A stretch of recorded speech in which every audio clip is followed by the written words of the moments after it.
Hello and welcome to yet another episode of Point-Counterpoint. We are here to deliberate and discuss issues that either plague or worry us at times. At times we need greater clarity on them. But it is essentially a little bit about the society of Goa that we live in this day and age.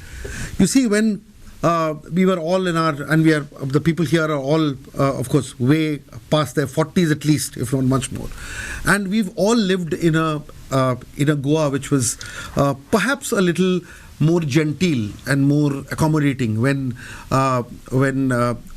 neighbors and friends and communities seem to be a little more cohesive. At least that's that's the feedback that we get from people who lived in Goa much longer than we have. Whether it came to neighbors, in terms of festivals, in community bonding and so on and so forth. Maybe a large part of it is still there.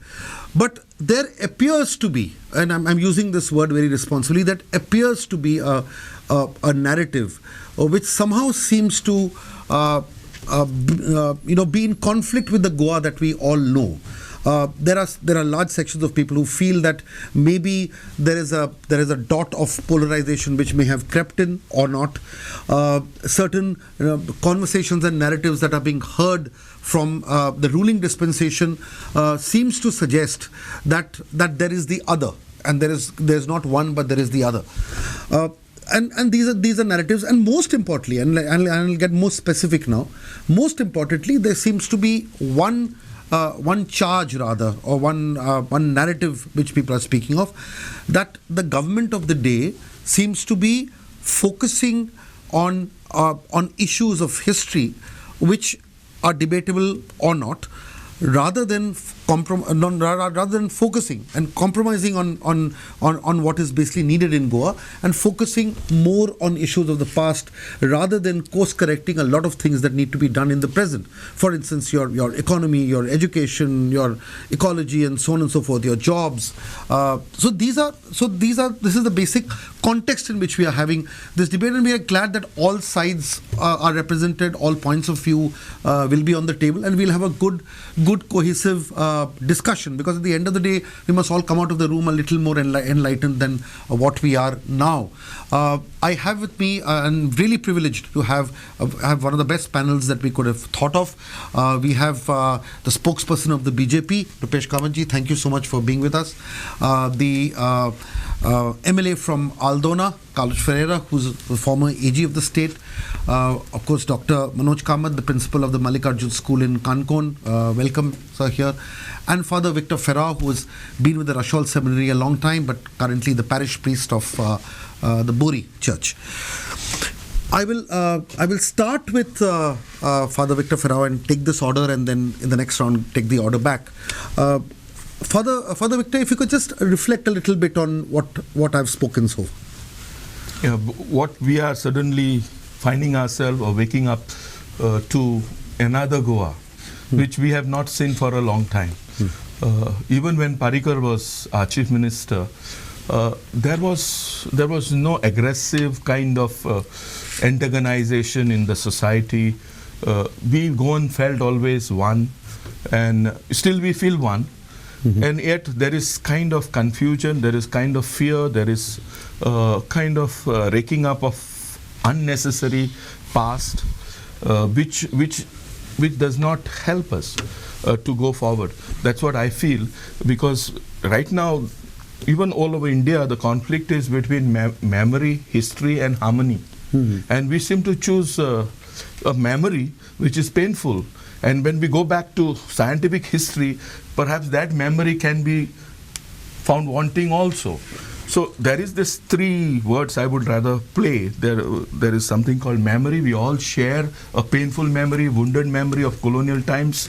Whether I'm a Catholic or Christian, my brother is a Hindu, we all share a common memory.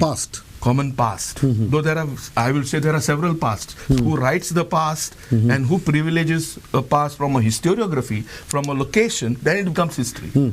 So if an upper caste writes history, the memory gets into a codified form called history. So now my problem is, let us understand there is a painful memory. It is constructed into some kind of codification of history.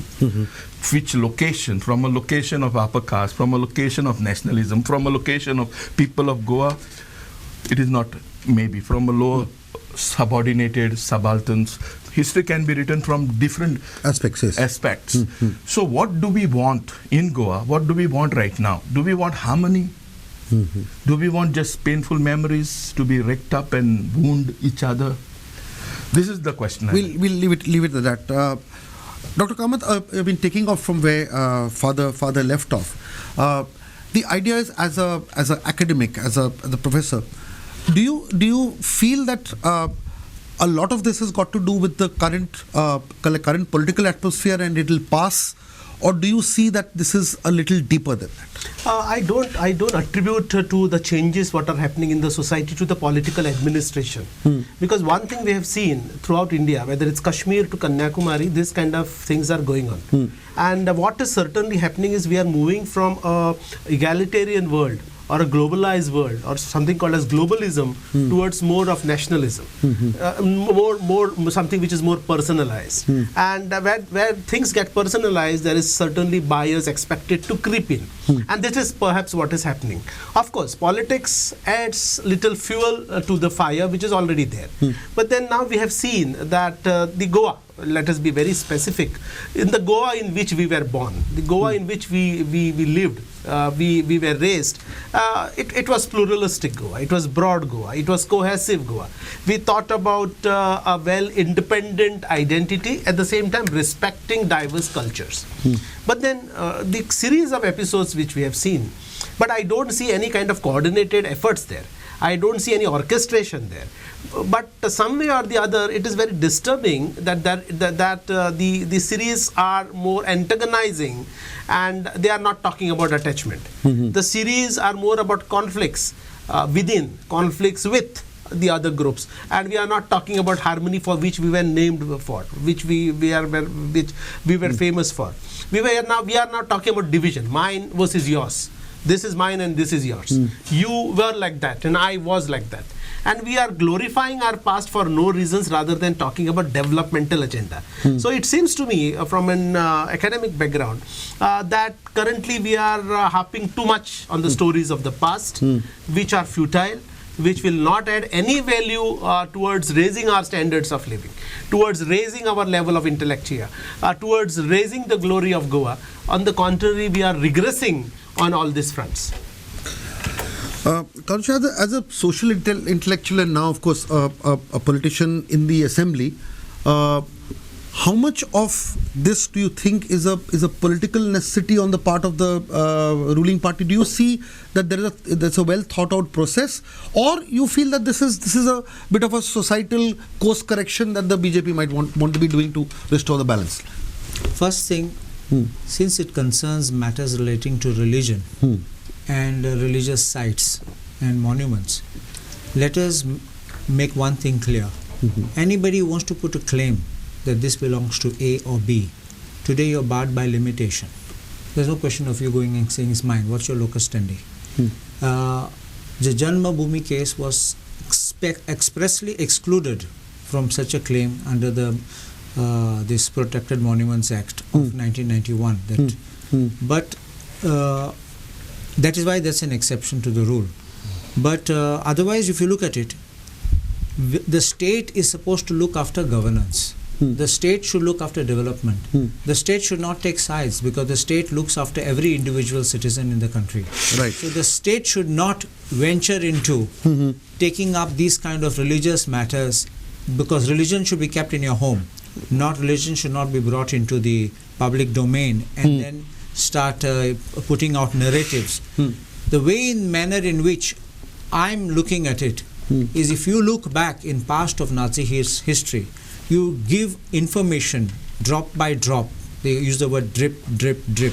So this is the way you are trying to create the mass base and then trying to antagonize people so that you create a big movement and then you fuel that into a larger movement. I think this is very dangerous, and it will not be the Goa which we have presently, even till today. The Goa which we have lived in, and no true Goan will come forward and say that they will approve of such kind of things or methods. Why do we look at the past? Look at across the world, World War I, World War II. Nations have suffered at the hands of other nations, but everybody has forgotten, looked forward and progressed. Why are we looking backwards and trying to only enter into battles and wars and finish ourselves? Finally, we are all Indians, we live together, and we should live that kind of peaceful harmony. Look at our sages, look at our saints, whether it's in the Ramayana or the Mahabharata, they all speak of such kind of a friendship, that kind of relationship, and I think it will be going against our dharma.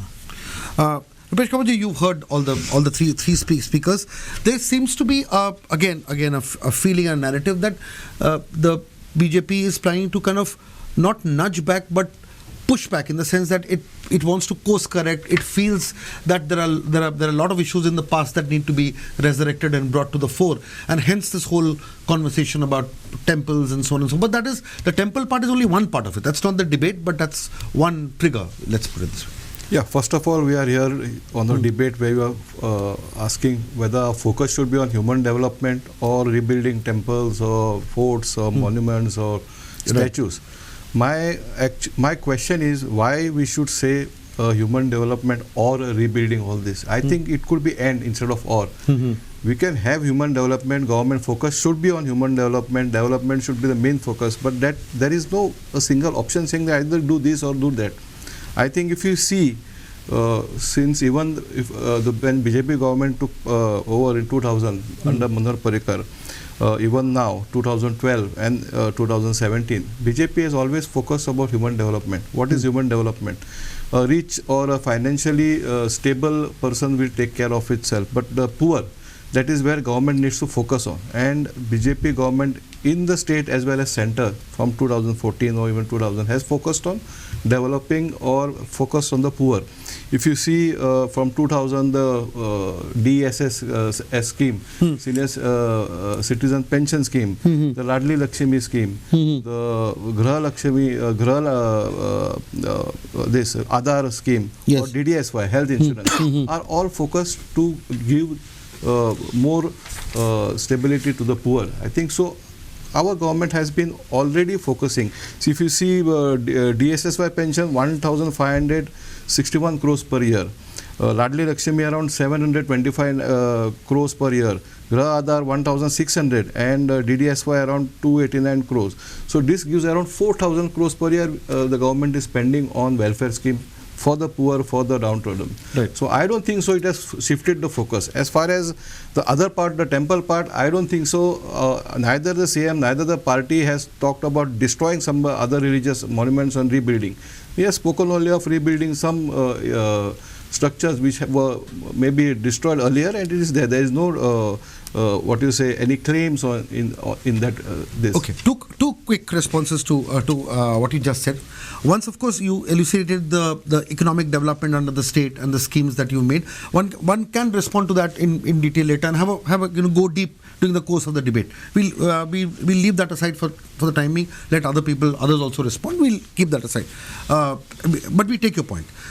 The second point being that, while you are saying this, see, the CII, I think in 2020, 2021, they had brought out a report on the performance of industrial units and creation of new units and others. They said that in the last 10 years, only 6 MSMEs were created, number one.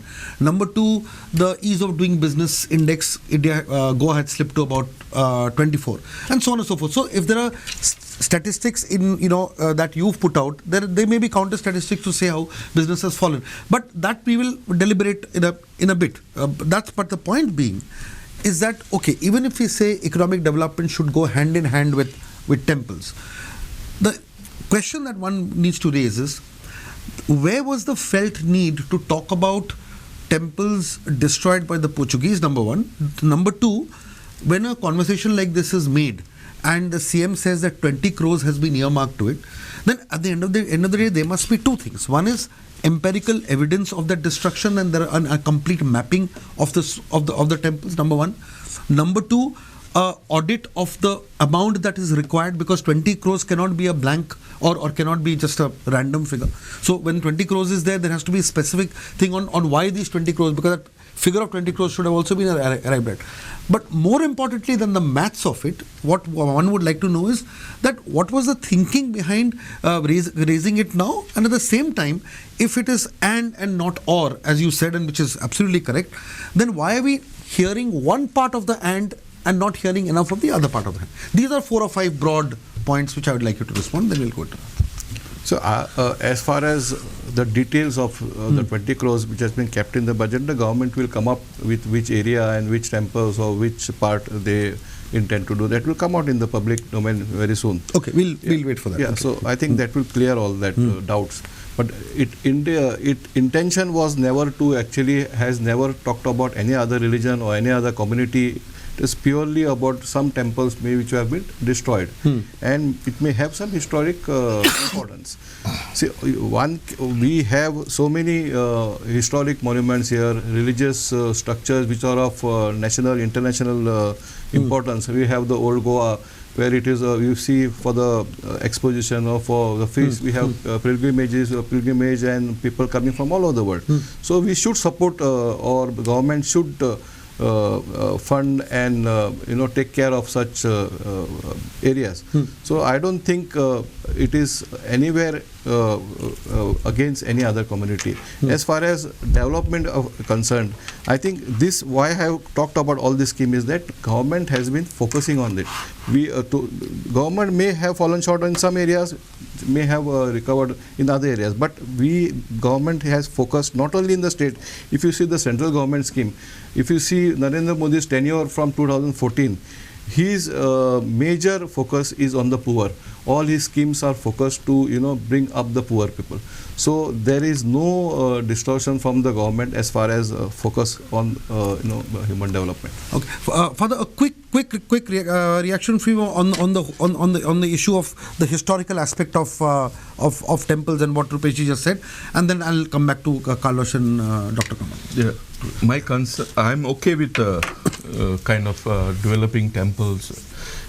Though they can all develop human beings perhaps, but I'm still at raising the question, what type of developmental index or indices we will talk about. There is GDP, where it is fitting, HDI, Human Development Index, right, or we talk about IWI, Inclusive Wealth Index. How are we going to grow as Goans when we are looking back at temples or monuments or sites of past heritage? So will that help us to grow? Are there no other urgent important matters? Like what comes to my mind straight away is our bridge there, which was built so recently, and we have potholes, and Madras IIT is studying it.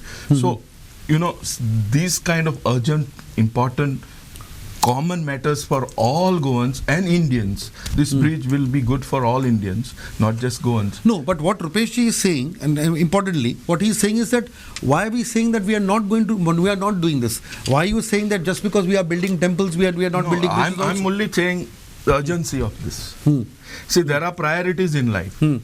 So why now, when we have issues which require more? Okay, I have another question to ask you, and this is from what you've done and what you've written. See, you had about, I think, a couple of years ago presented a paper, and that paper, of course, became very talked about and controversial. Where the paper was called "Challenge of Being a Goan Christian," where you essentially stated that when you talk of Hindu temples during the Portuguese time, at that time Hinduism did not exist as a religion as it exists now, and most of the people who were non-Catholics at that point of time, they were not really Hindus but members of different sects or cults. Okay, and the structures that they put up are not necessarily Hindu structures. So calling them Hindu temples itself is a fallacy. This was a point propounded by you. Do you still kind of maintain that, and why did you say that? So my point was not about challenge of being a Goan Catholic. That is another book I wrote. I see, okay. But this is about a paper. The Portuguese Orientalism. Right. See, we are all conditioned by British Orientalism. Orientalists are those who study India from being a Western man, studying India. Now, Portuguese Orientalist, Italian Orientalist, French Orientalist, German Orientalists, all of them studied India. And Portuguese came 200 years before this British. And Yes. therefore what they write about India, my whole concern was not about calling Hindus or whatever, not Hindus. My whole concern was to see India from Goa, to make Goa more relevant, more important as a window to look at India, because Portuguese came and India writings, what they are saying about India and Goa is important. Right. And in that context, certain conclusions were drawn, not necessarily. So let me explain why certain conclusions, because if you look at their writings of Portuguese, there is no word Hindu. Right. In whatever they have written, there is nothing Hindu there, the term. What is there is gentus, or a Gentile. Okay, so at that point of time, the word was not used. Now, as a studying from linguistics, I started looking at the term in this form. There is a phonetic side, and there is a semantic side, and there is a referent. Now let us say I or my great-great-grandfather was there, right? He did not know what the word Hindu means. He is referent. He is Right. the reality. Right. Right? But the word meaning that is attached to it right now is in hindsight. My great-great-grandfather was a Hindu in hindsight. Because the word Hindu became acceptable with a religious meaning in the 19th century, India. By 19th century, it became meaningful. Before that, it was not meaningful. Now, it was not known to the Portuguese. And so, therefore, we can only call, that's why plea, we can only call what Portuguese dealt with, the realities of our temple, the realities of our gaunkaryas, the realities of everything, we can only call them Hindu in hindsight. Correct. Okay. These are very interesting points. Carlos, quick response, and then I'll go to Dr. Kamath. Quick unpacking of what Rupesh said and what Father said. But essentially, what he essentially said was that, look, the BJP is not going away from the path of development and economy. He spoke about the Ladli Lakshmi schemes. He spoke about the DSS. He spoke about other. In fact, he's saying that what really are we talking about? Why? What is the need for a debate at all? Because we are doing this and we are doing this. So why are we here in the first place? That's his point of view. See, from my point of view, I look at these utterances of development as mere illusion. And this game of playing this card is distraction.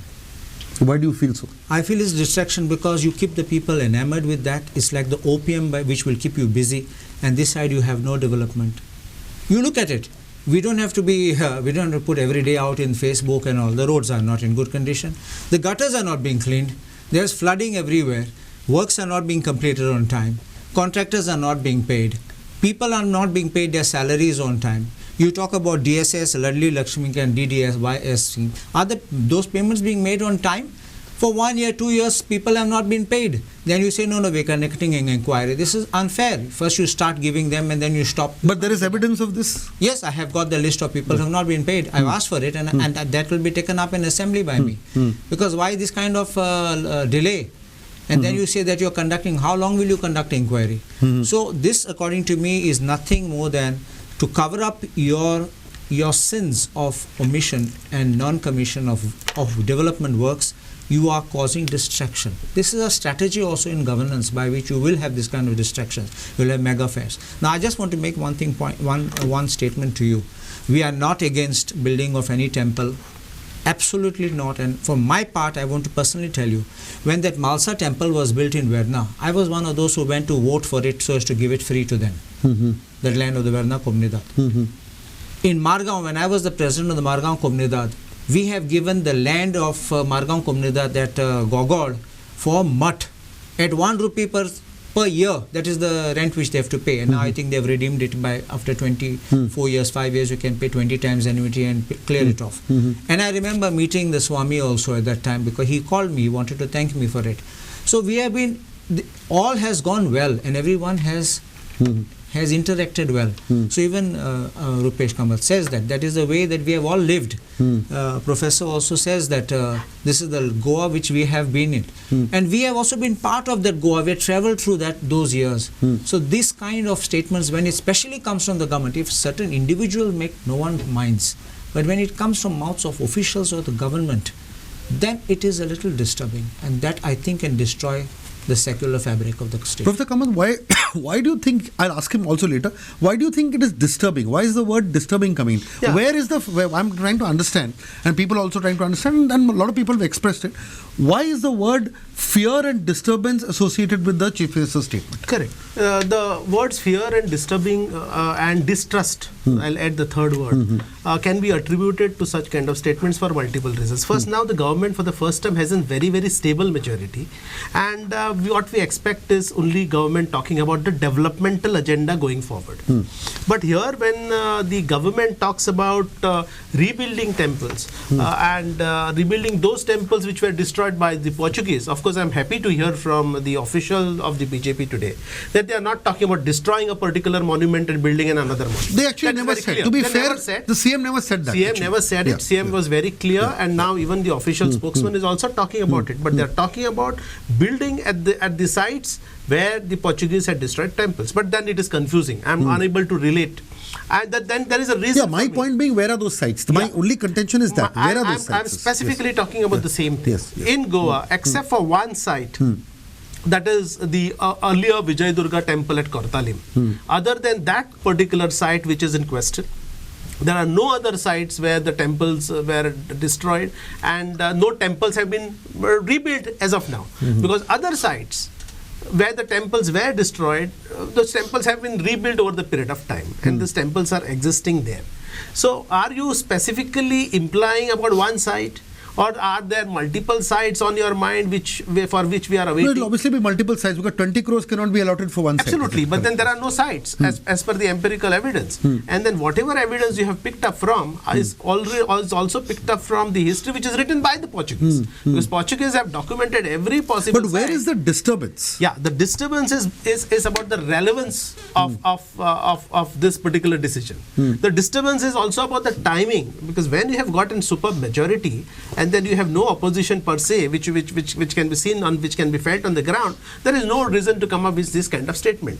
Further, there is no elections which we see. So Well, there is no question. there are Of course, elections. of course, but those Gram Panchayat elections. Goa, there are always elections. Goa, the elections would continue. Either regular ones or the surprising ones. Yeah, but there is no immediate need for so-called polarization. So question is also about what is the thought process, what is the thinking, and then we are disturbed about what could be the perceived value of this thought process and with what intention it is being done. And of course, as I said, timing, because there are no immediate elections which we see except for the Gram Panchayat elections.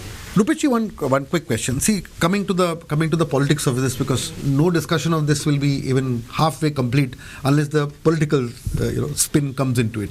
You see, the one thing that people say, the opposition, other people, writers at times, they essentially say that, look, if you look at this particular election, the BJP undoubtedly got 20 seats and now they are in a very comfortable majority. They certainly won an election. They won the game of numbers. But did they win the game of hearts? Did they win did they actually get the real political will? One can say yes, elections is a political will, the seats tell us that's a political will. But at the end of the day, be it division of votes, be it bifurcation of the opposition votes, be it the number of votes that were cast against the BJP, there is another school of thought which says yes, you won the election, but you didn't win the popular will of the people. You may have won the mandate. And the BJP, being a very sharp, intelligent and politically the most astute party in the country has probably ever seen for many, many years, has understood this. And having understood this, it feels that it needs to do one tactical course correction, because the only way it can secure future mandates, if there is a unified opposition, is to have one section of the community completely with them. And that's what they perceive. And they feel that this heightened pinpointing on religious issues and going overboard on the Hindu thing and being slightly more dogmatic will ultimately really reap the benefits in the Lok Sabha election, or if there's a one nation, one election and a sudden flash election that happens 2 years later. Keeping that in mind, they're securing their core vote bank intact. That is the narrative. A quick response to it. See, BJP as a party, has focused on all community, all sects, all caste. I think if you see the setup of the party also, it has got morchas, cell which belong to different communities, different castes, we have minority cell, we have women cell, we have Yuva, we have all OBC, and so this is made so that everybody comes out gel together and we have a cohesive party, right, cohesive force. Right. So I absolutely do not agree that BJP is totally playing the Hindu plank here. I think if you see the campaign which BJP had in Goa, if you see the campaign which the central Lok Sabha elections in 2019, and you will see now that the Prime Minister's focus has always been development. If you see UP elections in the last assembly, all the political pundits, what they spoke about is that the people of UP felt secure with the all the security needs that they got from Adi Yogidranath. So not only that, and all the social welfare, all the poor got benefited by all the schemes of the center. So I think that is why they got a huge majority in UP. When these two things came up, the welfare of the poor and a good security in the state, the caste arithmetic, which is a major part in UP, failed, and we saw a majority votes going to BJP. I think BJP is fully focusing on development. Development is the only agenda. But these issues, I think, what you are saying, the discussion of this disturbance, which is not existing at all. I think it has been created by certain section. See, the issue is, we take your point, but with due respect to everybody here, see, the reason why one feels the urge to kind of talk about it or discuss it, obviously what happens is, how do we react, for instance, or how do society react? When they see something which is a little out of sync, when they see a narrative which they somehow feel that, look, hey, this is not quite right, it is only then people react. Because if everything was completely smooth and if people bought into it, nobody would have said, hey, this looks a little out of place. Let's talk about it or let's discuss it. The reason why one reacts is because there is so much of it being. See, ultimately, what do? We pick up voices from the society. We pick up pulses from the society. If the society did not react to it at all, if there was no pulse, then one won't conjure up a situation. The situation is being conjured up because there seems to be some kind of a minor tectonic shift in the way society is reacting, and that is the reason why one comes forward. Because when you hear something like this, then you had another gentleman who's not technically with the party, but whether he is in or he is out, we do not know, suddenly raised the whole issue of Francis Xavier, how he's not the real Goenchu side. Now, obviously, the BJP did not say that, look, this is our person saying it. But at the same time, it was also not denounced as a statement that could be divisive. The BJP could have also come up at that point of time and say, look, we do not support these kind of remarks. This is fundamentally incorrect. So silence also is a sign of being complicit, that it can be looked that way. So we are essentially saying is that, so the reason why this is saying is because society is reacting in this kind of way. I mean, I'll give you an opportunity to certainly respond to that, but I'll go to Dr. right now for a detailed response to it. See, I'll tell you something. Yes. Perhaps you might have not been there at the time when our new High Court building was inaugurated. I was present, and they showed a video, and that video showed a little bit of history. That history was, I would say, tinted or tilted history, and from there I could sense that the narrative was being written out exactly in the Nazi style, through TV, through radio, how the televisions and all that. So there was the narrative being set and but I did not react because I could have been looked at, I'm being oversensitive, maybe I'm making an issue, maybe I'm taking it too far. But after you see that, and then you see what happens, it's like a sequence following that, then I think there is a design or a plan. No, what was there in the video, if you can share with us, which you felt was not correct? There was history of Goa which was being made of destruction of temples and things and all, which was being portrayed over there. And how things were being done by the Portuguese.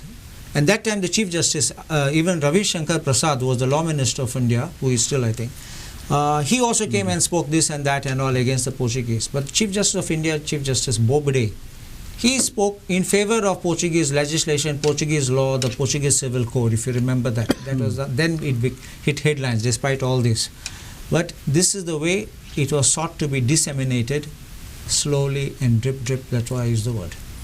Okay. Quick last words before we end this segment and go into the other one.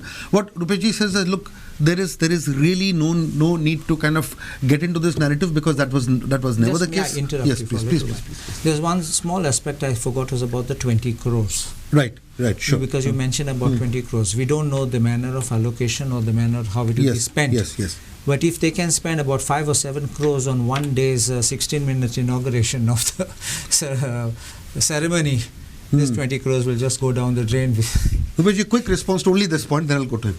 Since it's a direct thing on the ceremony of 5. I don't have the details of that ceremony, so I can't comment on that. It's an RTI report. But I don't have anything in front of me. Yeah, but the RTI report says that so much money was spent. Yeah, 134 cars were hired. Yeah, but the details I don't have. So Okay, I cannot justify or Okay, I'll leave it at that. Okay, Dr. Kamath. The question of 20 crores. Let us understand that one quarter is already passed. We are in the mid of June now. Somewhere in the mid of June. Right. So in remaining 9 months, we'll have to come up with a plan of how do you spend this 20 crores. And then also there is an opportunity for you to explain, or for the government to explain how it is not taking sides. But this particular statement has been pursued all over the country, because this statement was also made at Delhi. And of course, that was not a place to talk about this, that 20 crores have been allocated for this work, etc. So I believe that state, or any particular democratic state, should not take any sides.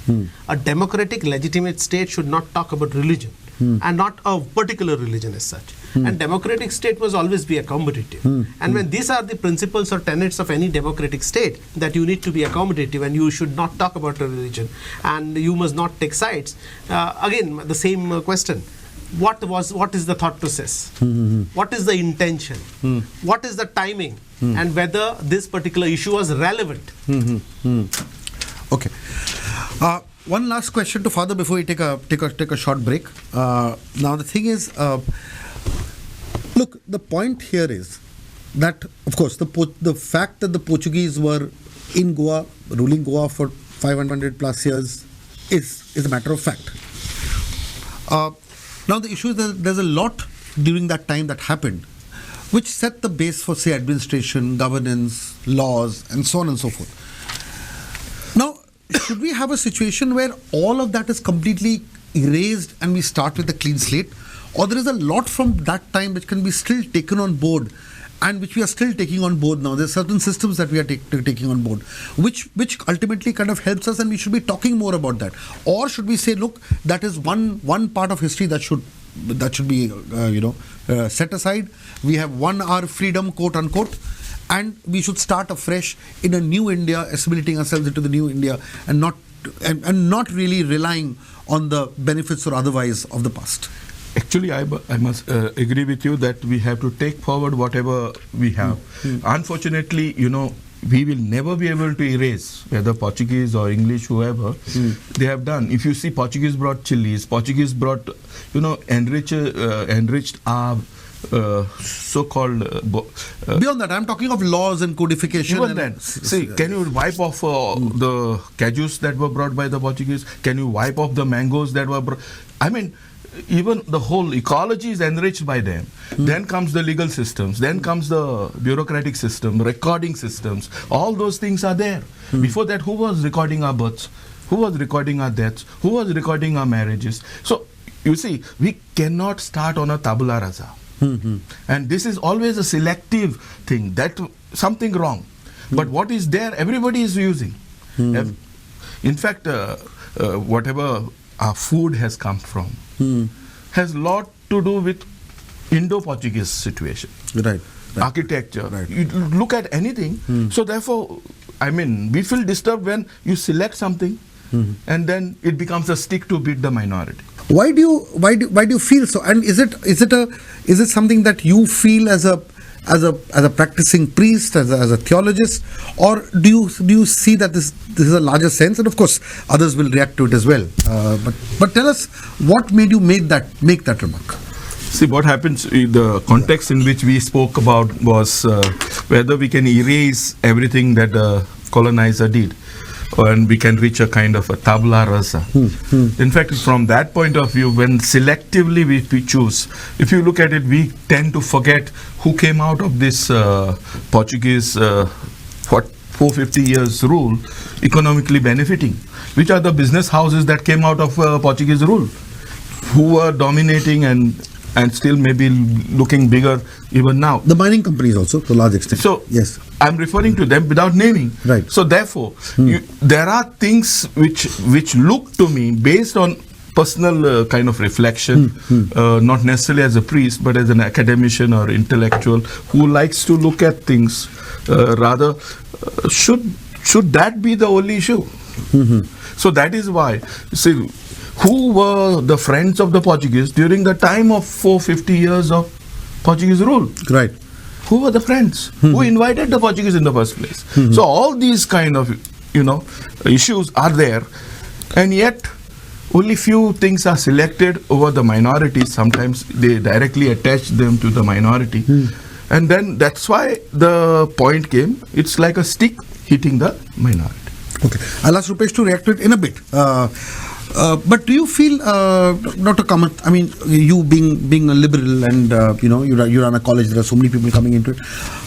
What is the sense that you get from the community and society, honestly? Is that something that hits you? Well, one thing is clear, that there is little bit of mistrust.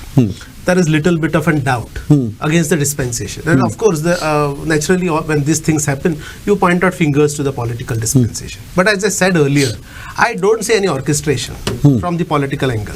Because in Goa, there is no need. And I oppose to this statement saying that and stick against the minority, because minority in Goa, the minority category in Goa, is not that typical minority what you see on all India, pan-India basis. Here, minority in Goa has good educational levels in Goa. They have a fairly larger share of economic resources in the state of Goa.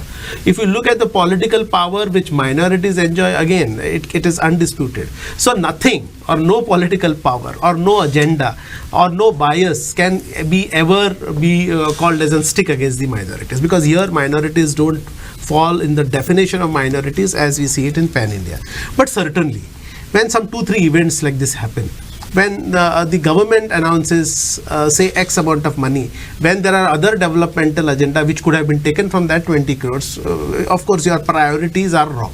Second, then we have seen the sequence as Dr. has said. First we talked about Goitso Sahib, then we talk about the Vijay Durga temple at Kortali, that particular site. And now currently we are hearing a new discussion, that is Safa Shahpuri Masjid, and then Tank Wing there. But that is not a BJP discussion. No, and it is not a BJP discussion. And remember, all three discussions are not BJP discussions. Now, only thing is we are hinting we have some kind of a doubt with regards to that 20 crore allocation.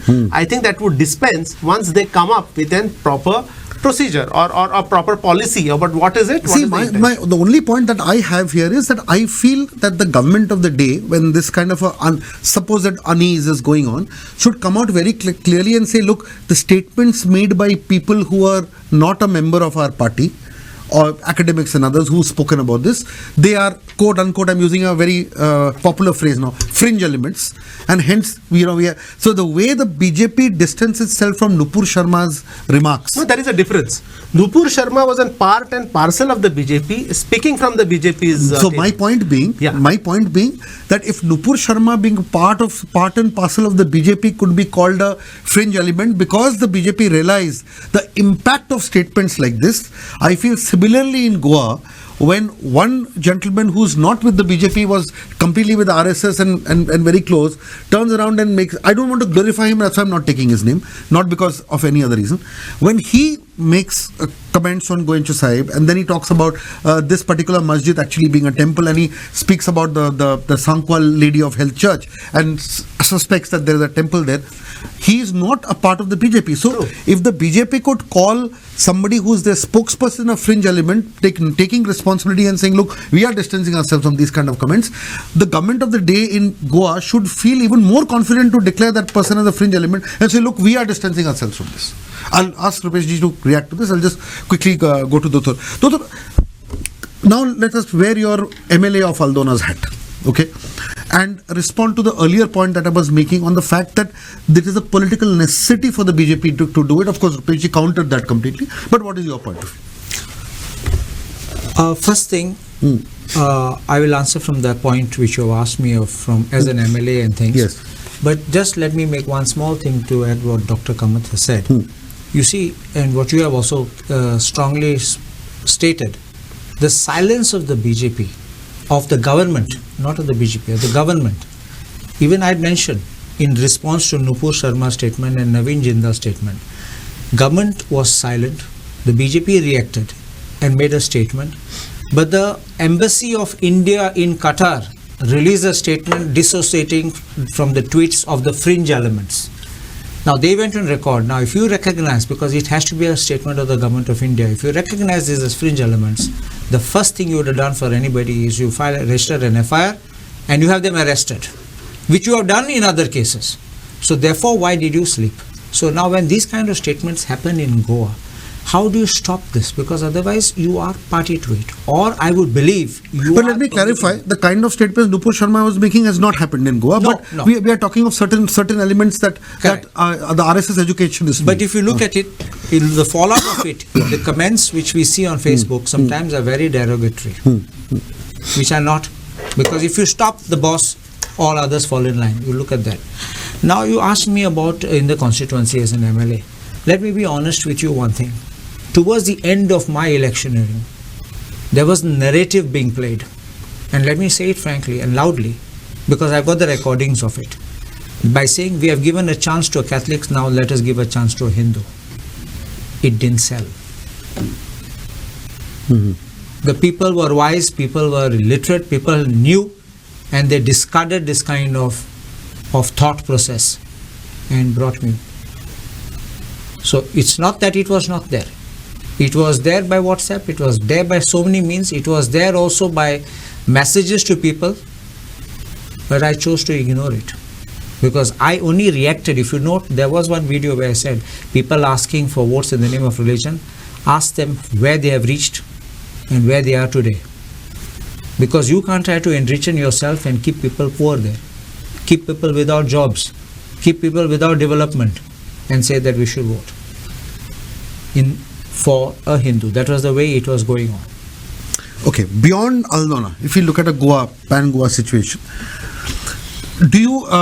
how do you react to the basic premise that I made, my proposition, where I felt that, look, the issue is somewhere down the line, the BJP feels it needs to kind of course correct from the community religion point of view, because the issue is now elections are getting much tighter, and votes are quickly shifting. So it's very important to kind of latch on to or secure your core vote base, because you don't know what might happen in the future. This is a premise.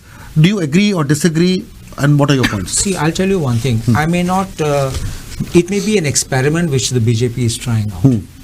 It's like you hit the rod and you see how it reacts. You put this hot rod in water and see how it's burning. But the question is, will it work? Or you're making this like an experimental laboratory to see. Goa is different from the rest of India. Goa won't burn in that kind of a cauldron of hate. Goans will reject such type of theories and proposals being put forward. So trust me, it will take some time, perhaps not immediately, but people will think and realize that these are all gimmicks being played and this will not work for our state.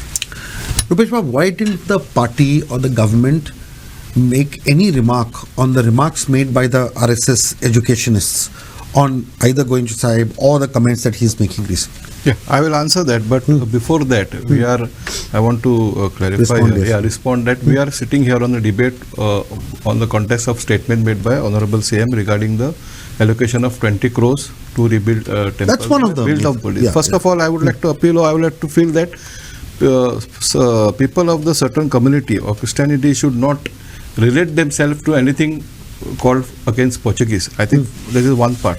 Secondly, the statement of allocation of funds for rebuilding of any temple or a structure, maybe of Hindus or some sect or whatever it is, should not be related to the good governance, bad governance of the Portuguese rules. I think the Portuguese rule had its goods and had its bads, and finally it was a colonial rule against. So you feel that there is no reflection at all? Yeah, so there is no reflection of that. So I think I think statement against or for Portuguese should not be related to a particular community. I think under Portuguese rule, everybody of us have suffered, we have gained, or whatever it is, we have got it together. So there should be no connection to a particular community or a religion to Portuguese rule, because they are two different things. Correct. So I think this statement. But do you also believe that the kind of governance that happened during the Portuguese rule has benefited Goa in a large No, extent? that is a different debate altogether. But certainly it doesn't. No, but what do you feel about?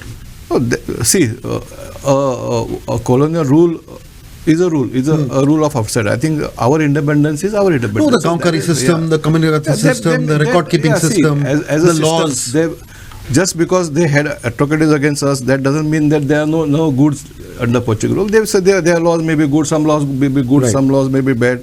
The laws are good, the system may be good. Those who rule Goa may not be good. So it is as good as that. So it's not the system. So there were rulers who ruled our land. So I don't think they should be related to any religion, first of all, because they ruled the land. Right. They do not rule any religion or any people. They rule our land. So that is one thing. Secondly, BJP did not react, because I don't think so. We wanted to give any importance to any person who are irrelevant at the moment. So neither he belongs to RSS and neither he belongs to BJP. By reacting, I think we are increasing his status and actually putting fuel into the debate more. Okay. So that was the reason party decided to keep quiet on that. You feel he's you feel conscience- he is irrelevant. Our conscience is very clear, and we stand by it. Okay. You feel that he is irrelevant and there was no need to react. to it. Absolutely. Okay, fair enough. I mean that can be one point of view that is that's completely coming across. Now the issue is that we are obviously running out of time because we spilled over in the first half, so we'll just have one final kind of round, and I'll again start with Father. Father, a quick closing comments along these lines, in the sense that what really is needed in Goa at this point of time, as far as the kind of priorities that we should have, the kind of areas where Goa is perhaps kind of lacking. I'll just flag a few just to fuel the discussion, but again you're free to take it up or not. I would look at a few points that need urgent addressing, and it's good that we'll end with Rupesh also. Is that one is, of course, we will look at the current state of economy, number one. Number two, ease of doing business. Number three, the power situation.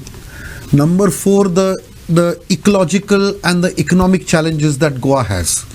Number five, it could be the whole controversy over the double tracking and coal.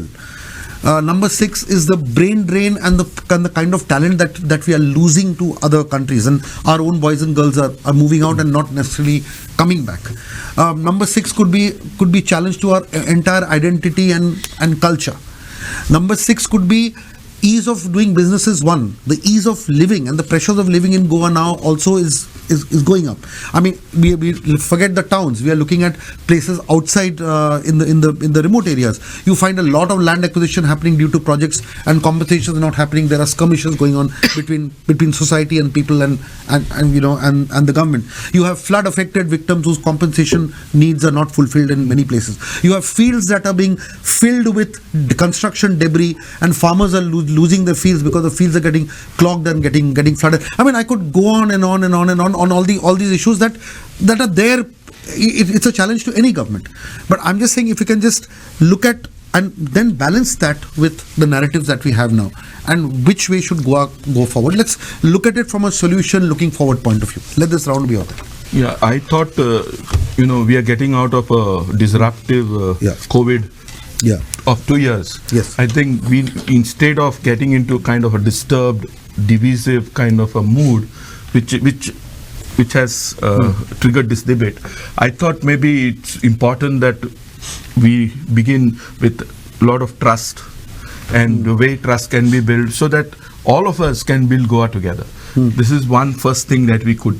The second, I think, what is the priority to save Goa?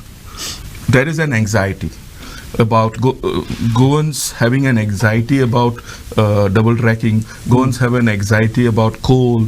Goans have anxiety about kind of trees being cut. So there is this anxiety around us, and so we need these fears to be placated. We need so Goa, as you said, can be sold to the biggest bidder, our lands and all this. So therefore, some way, all Goans, all of us, Christians, Hindus, Muslims, all of us together could come together to build a harmonious Goa which we know and take it to, benefit our mother India so that all of us can grow together. That is what I would rather propose. Okay, Dr. Manoj Kamath. Yeah, what I would like to say at this particular point is not to read too much in the history or too much from the history, because history gives you bad memories. History sometimes gives you pains. Not always history is pleasant. And history makes you a little emotional, which takes you away from being logical, which takes you away from being understanding the present situation. So let us be a little progressive. And when we are progressive, we have to look forward rather than looking at the past. So currently, I think the agenda should be good governance. Agenda should be public good. Agenda should be development. And when we are talking about these three things, of course, our priorities mainly should be on the economy, mainly on the state finances. How do we manage our state finances well? Because we have seen the kind of concerns what we have, the rising debt levels, our total revenues falling, and our expenditures increasing beyond our limit. Second is the falling standards of education, and I think that should receive the most highest priority. I'm glad you raised this. Yeah, because you have seen at the all India level surveys, it is not only mathematics, but it is at the all three incremental levels, whether it is standard 3, standard 8 or standard 10th, our standards compared to the national standards are bad. So this is the reality which we need to understand. Let us also understand that it is important to give a direction to the education department. Of course, higher education in Goa is doing very well. And it is also under the same minister. It is also under the same chief minister. So I don't see a reason why the primary education or the secondary or the middle education should not get that much attention. Right. So the third thing is about employment. It pains me that Goa has one of the highest unemployment rates in the country. If you look at all India figures, if you look at all state figures. So you need to come up with a definite plan for employment. It is very, very sad that we don't have a planning body at the center, a coordinated body which will take up the planning concerns, about the developmental agenda. Last is about having a balance between ecology as well as the industrial development. We have seen that the investment promotion board has failed. We have seen that the ease of doing business has plummeted. And then we need to take some steps to attract good investments. We need to talk about IT parks. We need to talk about the new airport. We need to talk about logistics hub. We need to talk about the logistics policy. We need to talk about cargo policy. We need to talk about building an ecosystem around the development. 20 crores for temples or churches, etc. has no meaning in this modern world. Because we as Hindus or we as Christians, we are educated enough, we are resourceful enough to build our own religion, to build our own sites. And I don't think there is any reason for any state for that matter to get involved with this topics. So, a quick point on, because I had not managed to ask it before. In terms of education, do you feel that educational institutions and colleges and others are getting the kind of quick resources, funds, salaries on time? Yes. And I think Goa is the only state where there is enough of funding coming from the government. Right. I'll just give a simple example. For all colleges as well as all schools in the state of Goa, we have been receiving the 10% non-salary grants which many progressive states have stopped. Right. Not even a single day has, the government has not even faltered on a single day to pay salaries on time. And that's the greatest plus point, because the educative class or the people who in the academia has never felt the brunt because of lack of funds. Right. Today, if you look at the government schools and government colleges, they have the best quality infrastructure. The question is about governance of the educational system. Right. Okay. Carlos, your point of view. See, I look at it because the economy has to be revived. It's not figures which you juggle in assembly and you show it in a budget. What does it come down finally? We don't have even industries coming in here. Industries are packing up and running away. So I think we need to change. In fact, I made an appeal a few days back, because I know that we have certain ministers who are good, who have that ingenuity to think beyond the box. And I think they should use that thinking cap and put it down. Don't allow the bureaucrats to hijack the system. And that's what I made an appeal a few days back to the Chief Minister himself. Don't allow the bureaucrats to, because I know the red tapeism always works counterproductively. So therefore I think, because once they do this, the job issue, the job scenario which is staring at us so horribly, I think much of it will be eased. You look at it, other people are coming and doing business over here in Goa and they are flourishing. What happens to our people? That is the ease of business. We don't go at. If you and I go for permissions, we are made to run from pillar to post. Others just get all the permissions, licenses, what they want. And sometimes even in violation of law in different fragile zones and things. So I think that the government can, and when you have the numbers, see, I can understand at the time when you have pressures and pulls. There may be one alliance partner pulls you. Yeah, in now one there are no direction. pressures and Now pulls there at is all. none. Correct. You have no excuse. You have no justification. So I think they have the mandate and they can go ahead and they can deliver, even if it's a technical mandate. Rupesh Bab, last words as the ruling party spokesperson. Yeah, I think Dr. Manoj Kamath has rightly said our government is doing very well as far as the education infrastructure. I am also part of an institute which is more than 100 years old. So basically we had CM taking a urgent meeting of all the academics and the officers regarding raising the standard for school education. So I think he is on the right path. But also one more area which he started dealt with is the skill labor. Skill education. I think we are talking about bringing more industries, but just bringing more industries where all industries require skilled labor. It requires skilled personnel. And I think Goa, as far as education system, we are lacking behind in creating more skilled people out. So I think simultaneously bringing more industries, we also have to stress on skill education. I think our government is on the right path. We have to scale it up more and increase the pace to bring But out. Dr. Kamath also spoke about logistics policy. He spoke about the ease of doing business. He spoke about the creation of a better economy, creation of better jobs. See, these are all challenges. And the issue that BJP cannot say that we have inherited this, because you all have been in power for 10 years. So you basically inherited your own government. So in the light of all this, I'm not saying anybody has a magic wand that can happen overnight. Absolutely. But the point is, do you accept that these are challenges that need to be addressed? Yeah, of course, there are challenges. Yes. Bringing more industries to the state, bringing in a good economy. I think these are all challenges, and it's a continuous process. And I think this government, after getting a full majority now, will ensure that they pace up all the policies regarding this. Okay, we've unfortunately run out of time, but discussion could have gone on and on. The biggest takeaway from this, which I would feel is very important and we should place on the table, is that let us move forward with everybody, from the government, from the chief minister to the opposition, to intellectuals, to people of all communities, accepting the fact that, look, strengthening Goa, preserving its identity, improving jobs, getting the economy on track is the single most important thing that we need to do. There's no question of and or, but should be a single-minded focus. And only when you do this can you succeed, because you need to see that eye of the fish, as we always say, that you need to focus on the eye of the fish and zero in on this, and that can only be if everybody works completely together, especially the government, in saying that, look, these are our priorities. Getting Goa back on track is a priority. Ensuring that our economy is on track.